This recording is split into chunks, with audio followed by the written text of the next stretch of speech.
Hi, this is Chico Resch. You are listening to the Let's Go Devils podcast on the Primetime Radio Network. Happy Devils Thursday. This is the Woo Report, episode 156. I'm your host, Sam Woo, streaming live on Facebook Live, YouTube Live, Twitter Live, and Twitch on the Primetime Radio Network. Good morning, good afternoon, good evening, wherever you are. Mike Rossi, happy Devils Thursday. Suka, the YouTube Live says, just like the start of the season, Hamilton scores first goal, and Hughes playing great.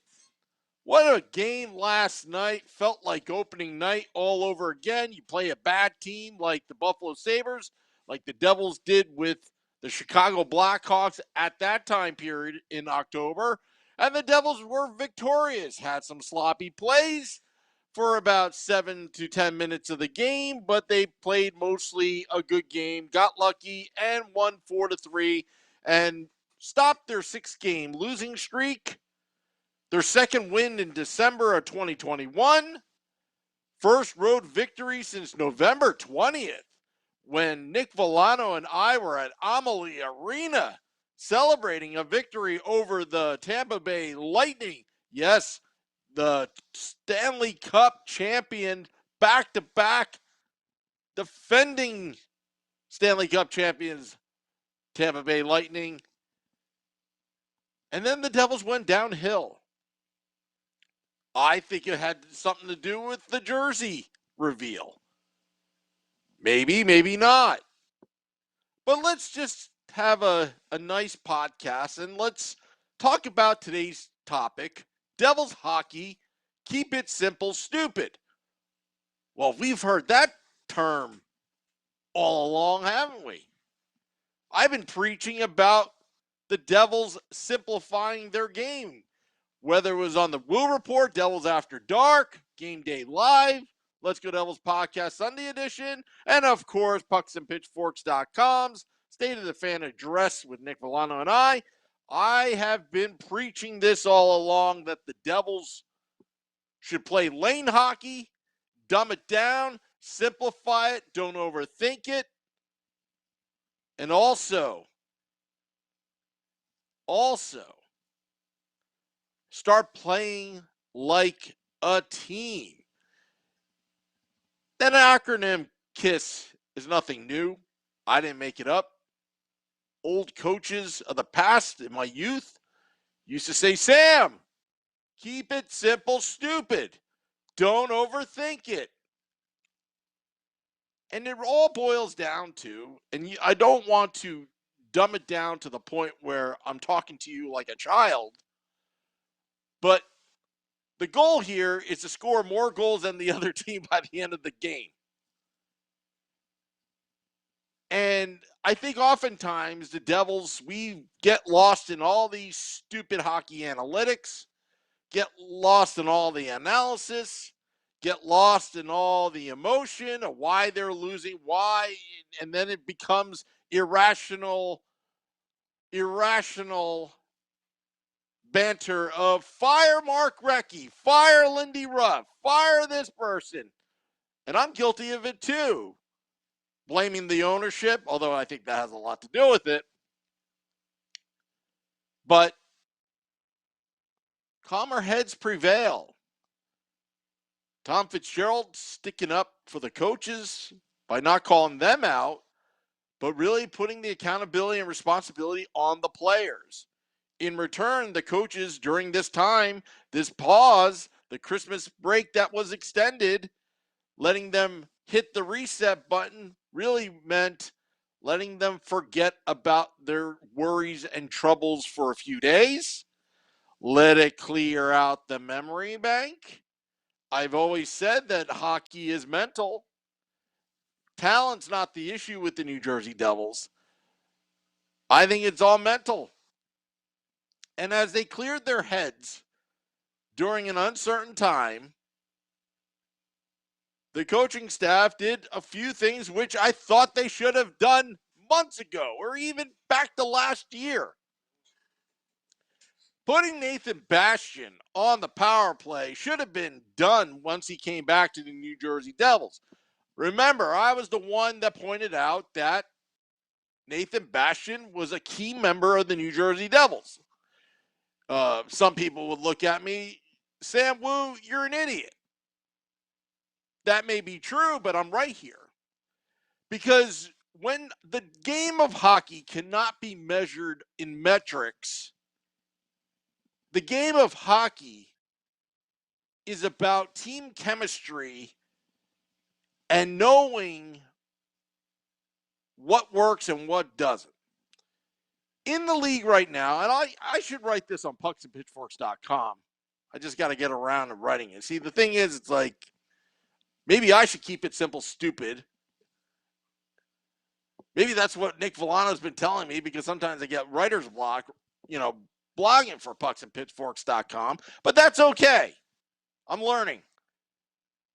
But getting back to the topic at hand, to keep things into simple perspective,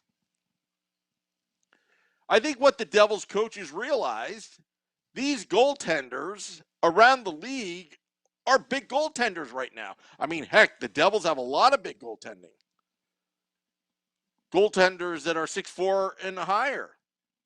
And why would you put Jack Hughes or Nico Hischier in front of the goaltender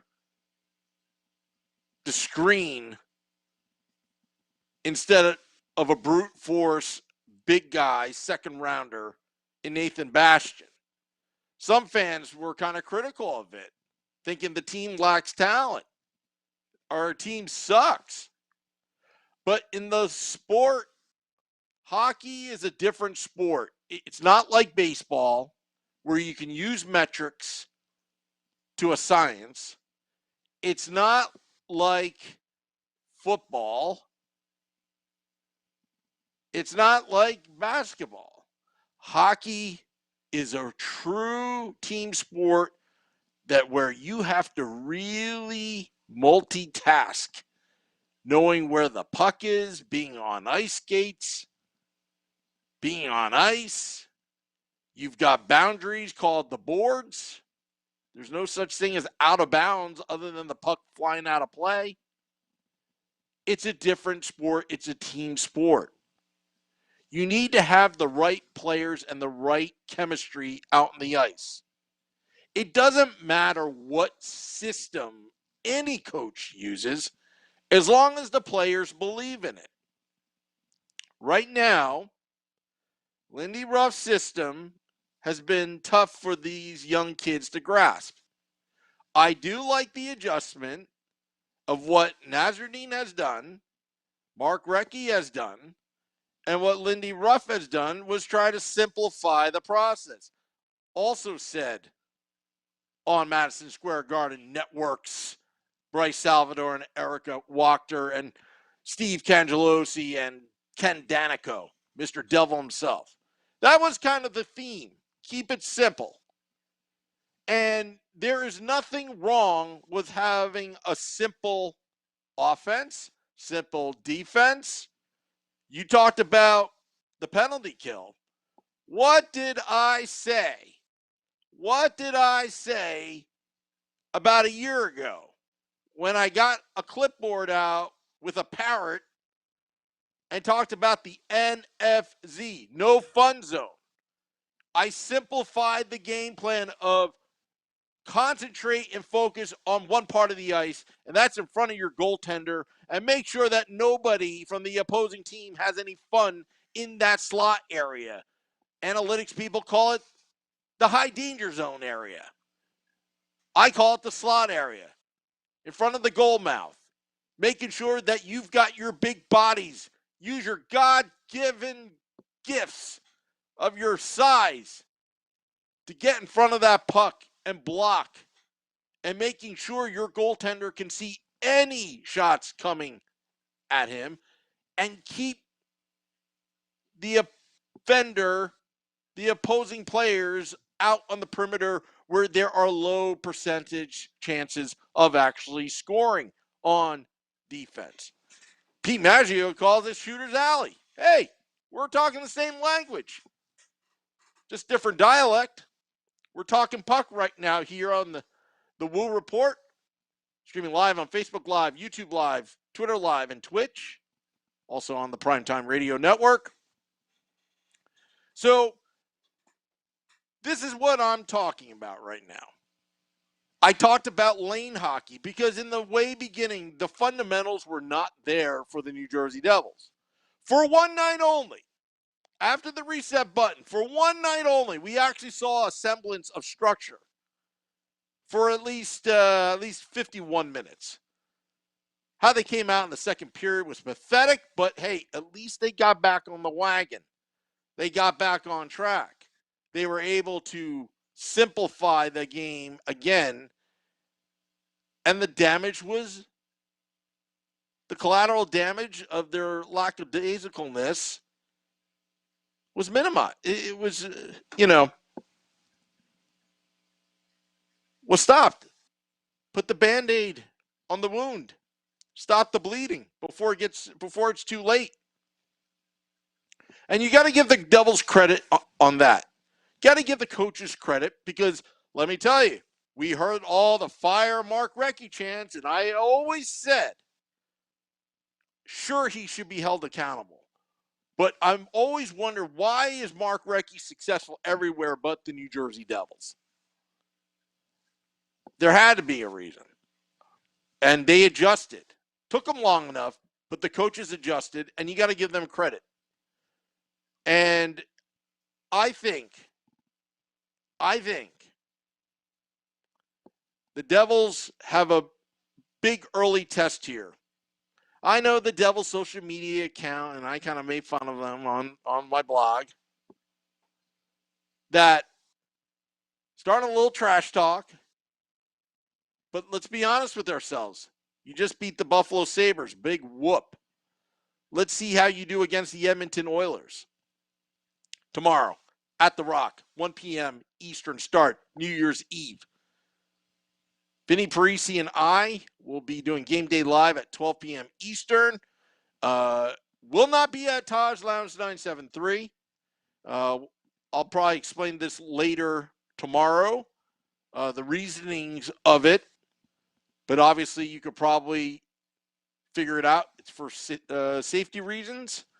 And given what's going on in the world, I think it's better to be safe than sorry, out of abundance of caution. But I'll get into that tomorrow. Also, you've got the Washington Capitals, who I think is a tough task. You got the BJs, the Columbus Blue Jackets twice. You've also got the big bad Boston Bruins and the Tampa Bay Lightning within the 10-day period. That's the first test. They passed the first test. I would say, I don't think it's the first test. They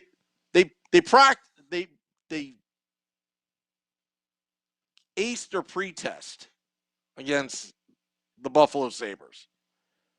But the first real test is that 10-day span. How this New Jersey Devils team is going to do after that reset button was hit. They have to learn how to adjust. Lindy Ruff said that in this presser today, earlier, about an hour ago. What did he say? Not in exact words, but you got to learn how to adjust with all these COVID protocols, guys getting sick, getting in and out. You got to figure a way to win. That's not his exact quotes, but you just got to roll with the punches and figure it out. Which what makes the strategy of keeping it simple stupid an effective one. You see, in order to get the players to follow the coaches, what they're trying to tell them, if it's simple, where they can grasp and practice and repeat, rinse and repeat, and do the same thing over and over and over again, it develops consistency, it develops team chemistry, and also it brings you know what? Communication amongst the players, amongst the coaches, and it makes a better hockey team. Suka in the YouTube Live. Hope Tice Thompson can get to his brother's level. Tage looked good versus us. Yeah. And, it's a shame that Tice Thompson's out. But, hey, you know what? The future may look bright once he comes back, right? Corbin says, I'd say we are in for a month of January. Let's put it this way. They have an opportunity here because the entire NHL is upside down right now. With scheduling, COVID, protocols, World Juniors has been canceled. Olympics has been, it is what it is. But the Devils have a chance to prove it to themselves before the All-Star break. There's still 51 more games left in the season. But before you get excited, I like to see a decent sample size of this so-called reset, because I'm still a little skeptical of this whole thing. And let's see if they can simplify their game. Putting shots on net, out-shooting the Buffalo Sabres. And it almost seemed like the coaches said to the players, no more than 3 passes, then you shoot. And when you get your shots on net, make sure that it gets there. And what I mean by that is not the hardness of the shot or the speed of the shot. It's get it there quickly before the opposing team can process it. And that's what they did yesterday. They didn't care about the perfect shot because, to be honest with you, they were playing the perimeter game, whether it was 5-on-5 in the offensive zone or on the power play. And what was happening was they were telegraphing everything. The goalie could see everything. The defense could read it. I mean, they were reading the Devils' offense like a book. But now they're keeping it simple and just put the puck on net. Cause some chaos. Now you change the personnel on the power play. Devils were 1 for 2. Dougie Hamilton's still a little tentative. You can see he's a little tentative after all those shorthanded goals given up on the man advantage. But I think that's going to change over time. You got to give credit where credit's due. Nasreddine and the Devils coaches have, for the most part, at this point, have the momentum of fixing their penalty kill. Power play, another story. But last night was a good start. 1 for 2. And they had movement. They kept on putting the pressure on, putting shots on goal, making the goaltender work, making the goaltender have to work hard to see through the screens, whoever was in front of the net. And it did pay off when Dougie Hamilton scored because Nathan Bastian brought his brute strength to get that puck free. Eventually it went back to Hamilton. He shoots, he scores, while Bastian is in front of the net, while the goalie didn't have time to process and reset his angles. And that's all I have to say. Well, thank you for joining me on the Woo Report, dropping this in about 20 minutes on our podcast pages for your afternoon commute. Tomorrow will be a triple header New Year's Eve. Woo Report in the morning, Game Day Live at noon Eastern. Vinny Parisi and I doing it from the Primetime Radio Studios. If you're going to the game, we encourage you to go to Taj Lounge 973. And take advantage of all the beer specials, 21 or older. And also, we want to encourage everybody to take all precautions because it is getting rough out there. No pun intended. It's getting rough out there. COVID is spreading. The new variant's for real. And I just want everybody to know, better safe than sorry. Do your best to stop the spread. All right. Well, thank you, everybody. It was a fun afternoon. Triple header, New Year's Eve, Friday, tomorrow. Woo Report, Game Day Live, and Devils After Dark. Enjoy your day, everybody. Till next time, this is the Woo Report. Let's go, Devils.